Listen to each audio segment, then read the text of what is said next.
অঙ্ক থেকে কথায় লেখো। তোমরা আমার এই একটি ক্লাস করবে, একদম তোমাদের ক্লিয়ার হয়ে যাবে। তো দেখো, এরকম যদি একটা সংখ্যা দিয়ে থাকে, যেমন হচ্ছে তোমার তোমাদের ক নাম্বারে ছিল এরকম 4 5 7 8 9। তো এই সংখ্যাটিকে কথায় লিখতে বলছে।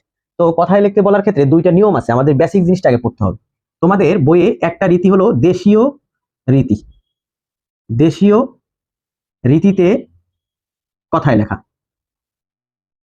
আর একটা হচ্ছে আন্তর্জাতিক রীতি, আন্তর্জাতিক রীতি। হ্যাঁ, তোমাদের বইয়ে এই দুইটা রীতি আছে। তো আমরা দেশীয় রীতি এবং আন্তর্জাতিক রীতি নিয়ে এই ক্লাসে আলোচনা করব। তো আসো, দেশীয় রীতি আসলে কি?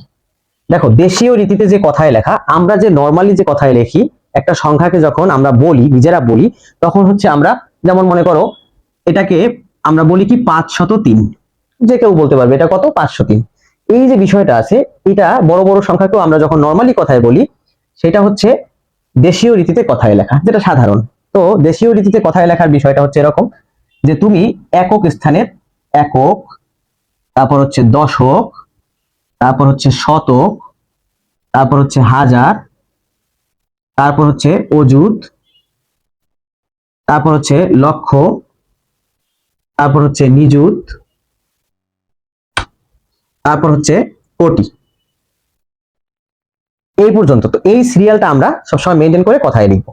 তো দেখো, এইখান থেকে ডান দিক থেকে বাম দিকে আমরা আসছি। তো ডান দিকের সর্বডানের যে সংখ্যাটা আছে, সর্বডানের যে অঙ্কটা আছে, সেটা হচ্ছে আমরা একদম ডান পাশে এককের স্থানে বসাবো। একক স্থানীয় অঙ্ক, দশক স্থানীয় অঙ্ক, শতক স্থানীয় অঙ্ক।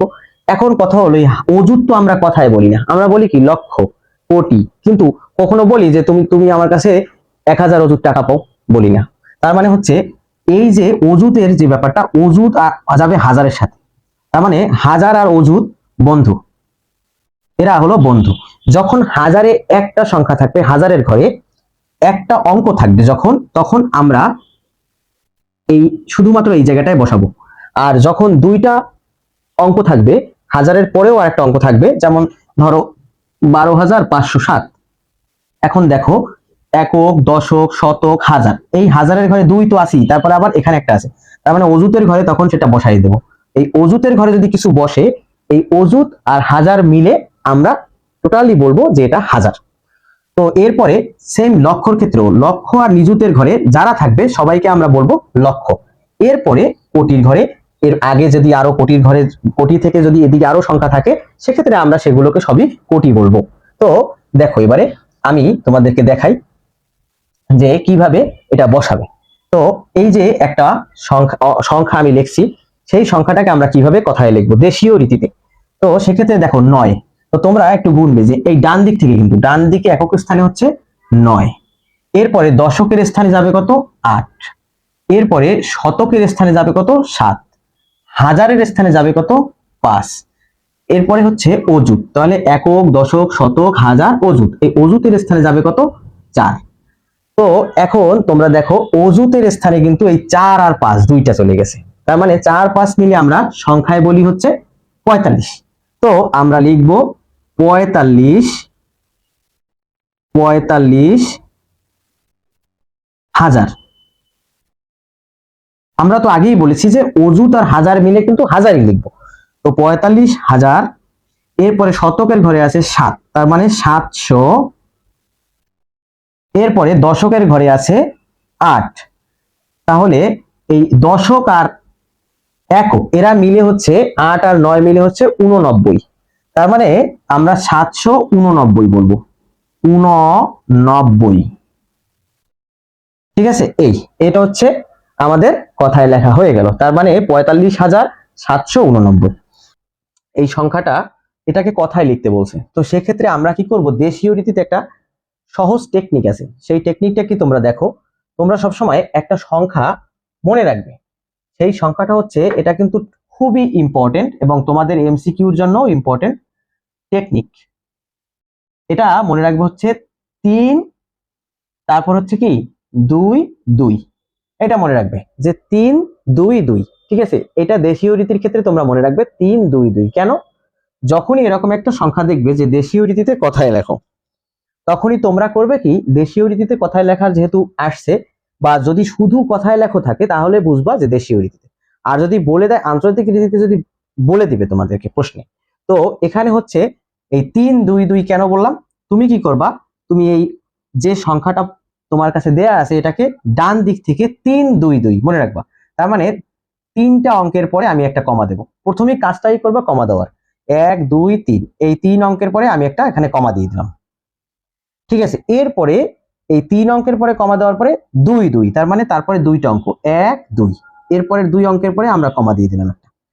এরপরে আমরা আবার 2 অঙ্কের পরে কমা দিয়ে দেবো, যেহেতু 3 2 2। এখন তুমি বলবা 3 2 2 পরে কি আবার 3 হবে? না, 3 তারপরে 2 2 2 2 করেই আগাইতে থাকবে। তার মানে হচ্ছে 3 2 2, আবার 2 ঘর পরে এই একটা অঙ্ক, এই একটা অঙ্ক, 2 অঙ্ক পরে আবার আমরা একটা কমা দিয়ে দিলাম। এখন দেখো এখানে এই যে কমাগুলো দিয়ে দিছি না, এখন তোমার লিখতে কতটা সুবিধা হয়। তখন তো তুমি এই একক দশক শতক এভাবে করতে পারবে না। এখন তুমি মনে করো একক দশক শতক গুনলা, একক দশক শতক হাজার অযুত লক্ষ নিযুত কোটি। তুমি একটা পেন্সিল নিয়ে যাবা, দরকার এরকম দাগ দিবা, পরে মুছে ফেলবা। তাহলে এই যে কোটির ঘরে হচ্ছে 9, তার মানে হচ্ছে তুমি লিখবা 9 কোটি। হ্যাঁ, এরপরে তোমার পরেরটা হলো লক্ষর ঘর। তো লক্ষর ঘরে হচ্ছে কত? 43 আছে, কারণ এই কমা থেকে এই কমা পর্যন্ত 43। তারপরে 9 কোটি 43 লক্ষ, 9 কোটি 43 লক্ষ। ভালো কথা। এরপরে তুমি দেখো এইখানে একক দশক শতক হাজার অযুত, অযুতের জায়গায় 0, তার মানে শুধু 9, এইটুকু জায়গার মধ্যে এই কমার মধ্যে কত আছে? 0 9 মানে 9, তার মানে এইটুকু হচ্ছে 9000। এটা যেহেতু হাজারের ঘর। এরপরে দেখো এই এখানে একক দশক শতক, শতকের ঘরে আছে 700। তারপরে হচ্ছে 700র পরে আছে কত? 99। হ্যাঁ, তার মানে হচ্ছে তোমরা লিখে দেবা 99। শিক্ষার্থীরা, তোমাদের উদাহরণ 1-এ এই অঙ্কটি আছে, এই সংখ্যাটিকে কথায় লিখতে বলছে, বলছে যে এটাকে কথায় লেখো। তো সেক্ষেত্রে আমরা কি করব, ওই যে টেকনিক 3 2 2, এই টেকনিক অনুযায়ী আমরা এখানে একটা কমা বসাই দেব, এখানে একটা কমা বসাবো, 2 অঙ্ক পর আবার 1 2, 2 অঙ্ক পরে এখানে একটা কমা বসাবো, এরপরে 2 অঙ্ক পরে আর কেউ নাই সেজন্য আর কমা বসাবো না, দুইটা অঙ্ক যদি শেষে থেকে যায় এরকম থাকবে। তো এখন হচ্ছে তোমরা ওই একক দশক শতক গুণ। হ্যাঁ, তার মানে হচ্ছে একক দশক শতক হাজার অযুত লক্ষ নিযুত কোটি, এইটা কিন্তু কোটির ঘর। তার মানে এখানে যদি 8-এ যদি কোটির ঘর হয়, তাহলে 8-এর পাশে হচ্ছে 9 আছে, তার মানে হচ্ছে এখানে হবে 98 98 98 কোটি। 98 কোটি হলো। তারপর হচ্ছে এইটুকু দেখো লক্ষর ঘরে, এরপরে লক্ষর ঘর। এখন দেখো এখানে লক্ষ আর নিযুত, তার মানে হচ্ছে এই দুইটা মিলে লক্ষই হলো, তার মানে 75 লক্ষ। এরপর হচ্ছে 47,000। এখন খুব ইজি হয়ে গেল, দেখো হাজারের ঘরে আছে কত? 47, 47,000। এরপরে শতকের ঘরে আছে কত? 3, তার মানে হচ্ছে 300। তারপর হচ্ছে 21, এই হয়ে গেল 98 কোটি 75 লক্ষ 47,321। তাহলে প্রিয় শিক্ষার্থীরা, তোমাদের পরীক্ষায় যদি কথায় লিখতে আসে, এই 3 2 2 কমা বসিয়ে এই টেকনিক অবলম্বন করে তোমরা খুব সহজে এমসিকিউ প্লাস লিখিত যেটাই হয় না কেন সেখানে তোমরা এভাবে সলভ করতে পারবে। তো আজকের ক্লাস এই পর্যন্তই। আবার আগামীকালকে আমরা শিখব আন্তর্জাতিক পদ্ধতিতে কিভাবে কথায় লেখে।